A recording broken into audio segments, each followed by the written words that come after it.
Қызылордада Қазақстан Халқы Ассамблеясының жаңа ғимараты пайдалануға берілді. Заманауи үлгіде салынған достық үй демеушілер есебінен салынды. Нысан құрылысына 4 миллиард теңгеге жуық қаржы жұмсалған.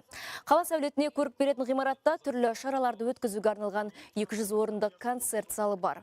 Ішкі көрінісі шаңырақ стилінде жасалған. Бүгінде Сыр өңірінде 30-дан астам этнос өкілдері тату-тәтті өмір сүріп келеді. Ал ассамблея жанынан 11 этномәдени бірлестік жұмыс істейді. Алдағы уақытта мұндай қосымша домбыра, би, ән үйірмелерде ашылмақ.